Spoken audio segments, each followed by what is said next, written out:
Bismillahirrahmanirrahim. Assalamualaikum warahmatullahi wabarakatuh. Nama saya Nantang Hafidul Akram. NIM 2152311310. Kelas BPS 2H.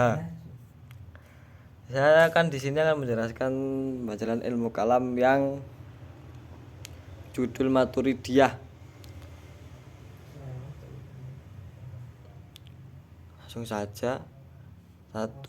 Pengertian Maturidiyah. Aliran Maturidiyah adalah aliran kalam yang dinisbatkan kepada Abu Mansur al-Maturidi yang berpijak kepada penggunaan argumentasi dan dalil akli kalami.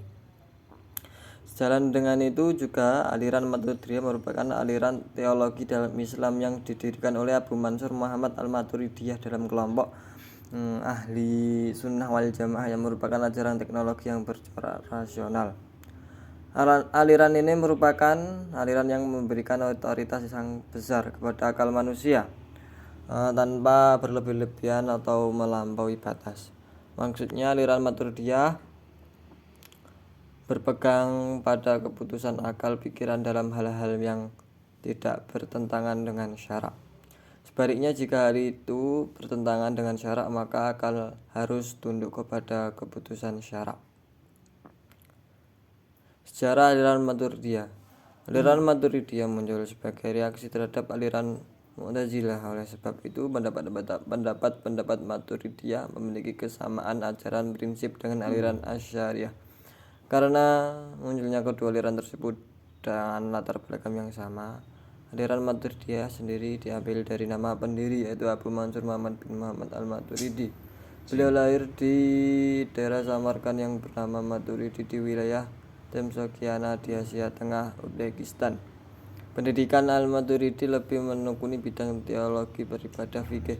Pemikiran-pemikirannya banyak dituangkan dalam bentuk karya tulis. Di antaranya adalah kitab Tauhid, Ta'lil Al-Quran, Makas Asy-Syara', Al-Jalad, dan lain-lain. Selain itu ada pula karang-karangan yang diduga ditulis oleh al-Maturidi, yaitu Al-Aqaid dan Syarah Fikih. Sejarah aliran Maturidiyah. Al-Maturidiyah merupakan salah satu sekte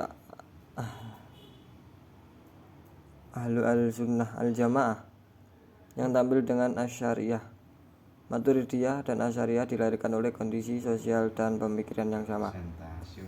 Al-Maturidi dinilai sebagai ilmu kalam, suami yang menghidupi akidah as-sunnah dengan metode akal. Al-Maturidi bermadhab fikih Imam Abu Hanifah yang dikenal alil-ari lebih cenderung rasionalis. Kebanyakan ulama-ulama Maturidiyah terdiri orang-orang yang pengikut aliran fikih Hanafiyah seperti Fakhruddin al-Bajdawi, al-Taftazani, An-Nasafi, Ibnu Hammam. Aliran Maturidi menjadi sebagai dua sekte, yakni sekte Maturidiyah Samarkand atau Abu Mansur al-Maturidiyah dan al-Maturidiyah al-Bukhara atau Abu al-Syur Muhammad Bajdawi. Tokoh-tokoh aliran Maturidiyah. 1. Tokoh al-Maturidiyah Samarkand. Muhammad ibnu Muhammad Abu Mansur al-Maturidi asalnya dari Masturidi, yaitu sesuatu dari daerah yang disamarkan, sehingga terkadang namanya disandarkan pada Samarkand dan biasa dipanggil Abu Mansur Muhammad bin Muhammad al-Maturidi as-Samarkand. Abu Mansur al-Maturidi merupakan seorang teologi mutakallimin pembentuk ilmu kalam dari Nasr ibnu Yahya al-Baiki yang wafat pada tahun 268 Hijriah. Al-Maturidi merupakan pengikut setia dari Abu Hanifah yang terkenal ketat dengan kebebasan pendapat akal, sehingga Al-Maturidi banyak memakai komparasi akal dalam penyelesaian problem keagamaan teologi. Pengikut dari Al-Maturidi salah satunya adalah Abu al-Syur Muhammad al-Bajdawi 421 sampai 493 Hijriah. Nenek al-Bajdawi merupakan murid dari al-Maturidi dan ajaran al-Maturidi dari orang tuanya. Al-Bajdawi tidak selamanya sepaham dengan Al-Maturidi. Perbedaan pendapat di antara mereka menyebabkan aliran Al-Maturidi terbagi menjadi dua golongan, golongan Samarkand dan golongan Bukhara. Dua tokoh aliran Bukhara. Nama lengkapnya Ali ibnu Abi Muhammad ibnu Al-Husain ibnu Abid Al-Karim ibnu Musa ibnu Isa ibnu Mujahsis Al-Bajdawi. Al-Bajdawi adalah seorang tokoh besar yang berpengaruh pada zaman itu. Hal ini terlihat dengan keberhasilannya menjadi sub aliran Maturidiyah yang kemudian dikenal dengan nama Maturidiyah Bukhara. Di samping itu Al-Bajdawi memiliki beberapa gelar, yaitu Al-Mujtahid fil Masail, mujtahid yang tidak berijtihad sepanjang masih ada pendapat imamnya. Tetapi apabila ada masalah hukum yang belum dibahas oleh imamnya, maka mereka berijtihad untuk memecahkannya. Wa al-Mazhab al-Hanafi Pales dari mazhab Hanafi, kebanggaan Islam, dan Abu al-Usra, bapak kesulitan.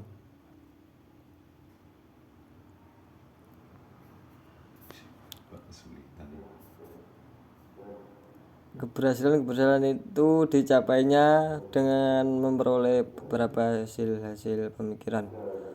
Pemikiran sesuai dengan bidang ilmu tauhid dan sifat. Ilmu ini pada prinsipnya berpegang teguh pada Al-Quran dan hadis serta menghindari dari hawa nafsu dan bid'ah. Umat Islam harus mengikuti terikat cara-cara ditempuh sunnah atau jamaah yang ditempuh oleh sahabat, tabi'in, dan orang-orang soleh, bagaimana diajarkan oleh ulama sebelumnya. Ilmu syariat dan hukum. B. Bidang Al-Bajdawi mengajukan pemikiran dan sekitar ijma'. Baginya ada beberapa tingkatan ijma', yakni 1. Ijma' sahabat, kedudukannya sama dengan ayat dan khabar mutawatir. Ijma' orang-orang sesudah sahabat, kedudukannya sama dengan hadis masyhur. 3. Ijma' mujtahid, yakni pada masa salaf, kedudukannya sama dengan hadis ahad. C. Dalam bidang fikih, bahwa fikih dari 3 sumber, yaitu kitab, sunnah, dan ijma', sedangkan qiyas diistimbatkan dari asal yang 3 tersebut. Hukum syara'nya diketahui dengan mengetahui peraturan dan pengertian nazam wa al-makna yang terdiri dari 4 bagian. Pertama, dalam bentuk peraturan adalah sigot dan bahasa. Kedua, penjelasan peraturan. Ketiga, menggunakan peraturan dalam bab bayan penjelasan. Dan keempat, mengetahui batas, maksud, dan makna karena keluasannya dan banyak kemungkinannya. D. Al-Bajdawi semasa hidupnya memiliki karya-karya antara lain. 1. Al-Mabsut yang terbentang, Syair Jami' Al-Kabir, komentar terhadap Al-Jami' Al-Kabir karangan Al-Shiban, Syarah Al-Jami' Al-Shagir, komentar terhadap Al-Jami' Al-Shagir karangan Al-Shiban. 4. Syarah Al-Ziyadat, komentar terhadap buku Ziyadah Al-Ziyadat karangan Al-Shibani. 5. Usul Al-Bajdawi, pokok-pokok pikiran Bajdawi. Doktrin ajaran Maturidiyah. 1. Akal dan wahyu. Al-Maturidiyah mendasarkan pada Al-Quran dan akal. Menurut Al-Maturidiyah, mengetahui Tuhan dan kewajiban mengetahui Tuhan dapat diketahui dengan akal. Kemampuan akal mengetahui dua hal tersebut sesuai dengan ayat-ayat Al-Quran yang mengandung perintah agar manusia menggunakan akal dalam usaha memperoleh pengetahuan dan iman terhadap Allah melalui pengamatan dan pemikiran yang mendalam tentang makhluk ciptaannya. Apabila akal tidak mempunyai kemampuan memperoleh pengetahuan tersebut, Allah tidak akan memerintahkan manusia untuk melakukannya. Orang-orang tidak mau menggunakan akal atau memperoleh imam dan pengetahuan mengenai Allah berarti meninggalkan kewajiban yang diperintah oleh ayat-ayat tersebut. Menurut Al-Maturidi, akal tidak mampu mengetahui kewajiban-kewajiban lainnya kecuali dengan bimbingan dari wahyu. Doktrin ajaran Maturidiyah. Perbuatan manusia. Dalam doktrin ajaran aliran Maturidiyah sependapat dengan aliran Mu'tazilah. Mereka mengatakan bahwa manusialah sebenarnya yang mewujudkan perbuatan-perbuatannya. Dalam hal ini Al-Maturidi mempertemukan antara ikhtiar sebagai perbuatan manusia dengan kodrat Tuhan sebagai pencipta perbuatan manusia. Tuhan menciptakan daya dalam diri manusia dan manusia bebas menggunakannya. Berbeda dengan Al-Maturidi, Al-Asy'ari mengatakan bahwa daya tersebut adalah daya Tuhan karena ia memandang perbuatan manusia adalah perbuatan Tuhan. Doktrin ajaran Maturidiyah, sifat-sifat Tuhan. Terhadap persamaan antara lain Maturidiyah dan Asy'ariyah, bagi mereka Tuhan memiliki sifat-sifat. Tuhan mengetahui bukan dengan zat melainkan dengan sifatnya. Begitu juga Tuhan berkuasa bukan dengan zat melainkan kekuasaannya. Namun pengertian Al-Maturidi tentang sifat Tuhan berbeda dengan Al-Asy'ari. Al-Asy'ari mengartikan sifat Tuhan sebagai sesuatu yang bukan zat. Menurut Al-Maturidi, sifat tidak dikatakan sebagai esensinya. Sifat-sifat Tuhan itu mulazamah. Bersama baca internet, baca inherent, zat tanpa terpisah. Innaha lam takun zat wala hiyu ghairuhu. Kedudukan Al-Quran kalam Tuhan. Al-Maturidi membedakan antara Al-Maturidi